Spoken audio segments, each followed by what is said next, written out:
Have you ever known someone that just really had a problem learning? I've known people that were very intelligent, way above average, and were held back in school because they did not fit the learning system, or some of them had attitudes. I've known people that had real bad attitudes. They were smart, but they got held back. So the question is this: are you getting held back in life because you're a slow learner? Watch this video and you're going to learn something. Stay tuned.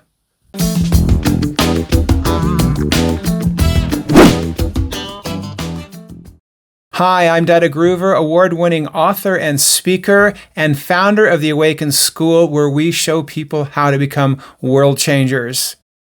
Have you ever known someone that had difficulty learning? I've known a lot of people. I've known people that were very intelligent, that got held back, and sometimes it was their own doing. Sometimes they were just difficult, right? And sometimes they just didn't fit in the system of learning. And the real question today is that something you are doing in life? So I want to tell you something. It's something I do to some extent, right? I have difficulty learning, and therefore I have to repeat lessons in life. Now, I know there's something, you've heard this before, right? If you don't learn, you're going to repeat the lessons in life. Well, this is a very real thing. It's a very real thing that if we don't take seriously what comes our way, and when I say seriously, I mean like thinking, having the attitude, having the intention that everything that happens to me, the good, the bad, and even the ugly, is something I'm going to learn from, then we could wind up repeating things again and again. So a really good friend of mine was married for some number of years, for about 5 years, and he had issues with his wife. His wife had issues with him as well. So, but the issues that he had with his wife, and he could lay him out for me, it was this and this and this, and he told me, and he was single for some time, maybe a year. I won't tell you what his profession was, but it was not hard for him to find somebody else. They dated for a while. They got remarried, and then after, I want to say 2.5 years, he told me again, he said, "Remember those things I had going on with so-and-so?" I said, "Yes." He said, "I got the same thing going on with my current wife." So he's winding up with the same issues where he was saying they were her causing those issues. They were things that he needed to work out on his own within himself. Ultimately, that's my vision of it. And that's what he thought. That's the conclusion he came to. Now, all the pain of the divorce and, ending that relationship and the settlements and this and that. And then he winds up with the same set of problems. So what I want to say is, in life, right, and this applies to our creative work as well, there are mistakes that will be made, and we can learn from them, but that is not a given. That is not a given. And where I've seen people make what I think is the biggest mistake is they think, yeah, there's nothing to learn from this. I had a conversation last week with somebody very close to me, and I asked them about a specific instance they were in, and I said, "Well, what did you learn from that?" And they said, nothing. It's just, I said, "Would you do anything different?" "Nope, not at all." And for me, when you're not the one in the conflict or in the middle of what's going on, it's easy to see, okay, here is where they could have done better. But it's a lot easier to see when you're not the person directly involved in what's going on. So I want you, this is my suggestion, my request, I would love it. And I'm talking to myself as well, just so you know, this is not something that I am free from, that I'm over. It's something that still affects me. I still repeat lessons. I want to stop repeating lessons. That's what I want to do with my life. You have to decide if that's something you want. I personally want to stop repeating all the lessons that I have been repeating. Now, in the past, I am not going to beat myself up for what I've done. I have repeated lessons. I have wasted time with my life. I don't want to do that anymore. You decide if that's something that you want to do with your life.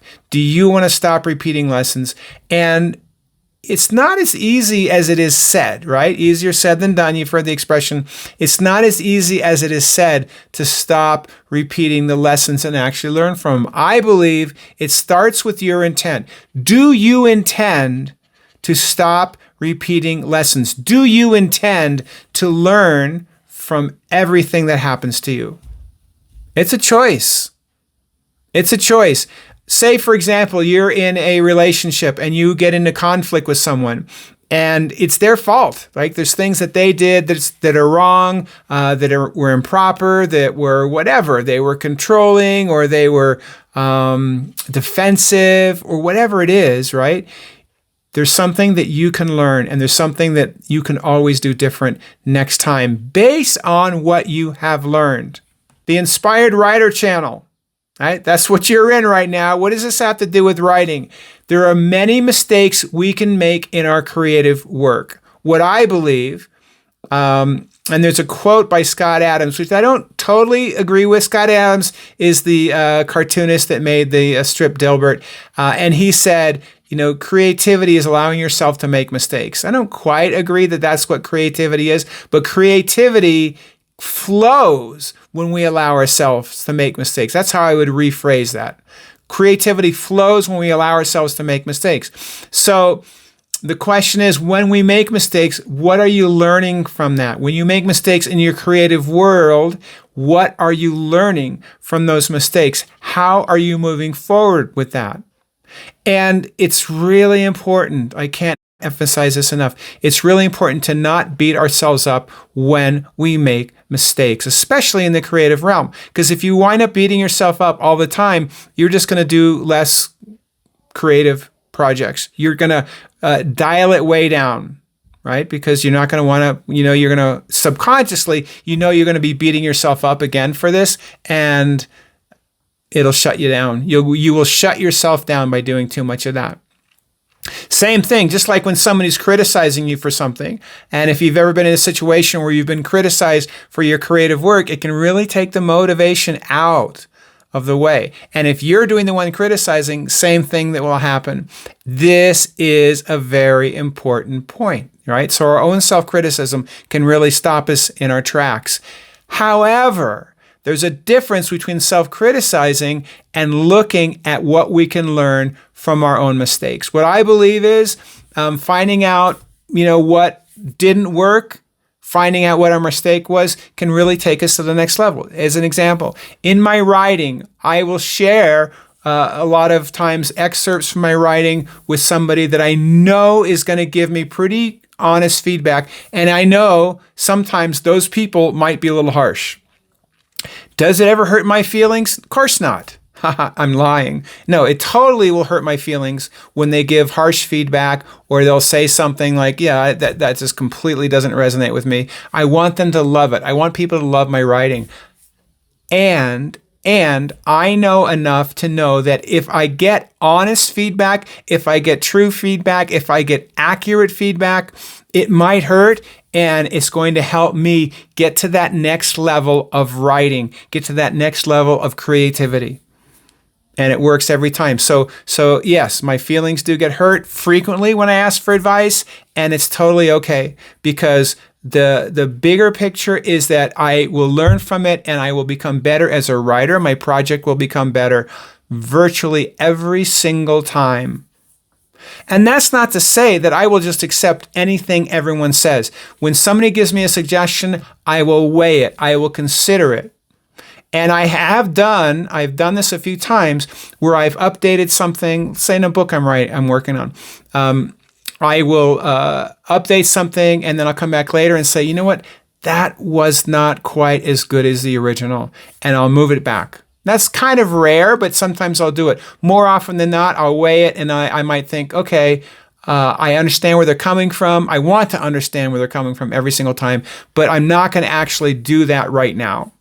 So that's a decision always for you. But if you don't ask for the advice, and more important than asking is being open to what they have to say and considering it, then you are not going to learn.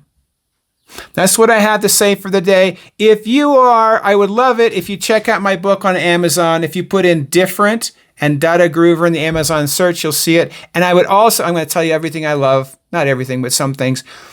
Please click that subscribe button, ring that little bell, and you will get notified every time I put out a video. Thank you so much for being here with me today. I'm happy to be back in Colorado after 2 weeks on the road. Take care.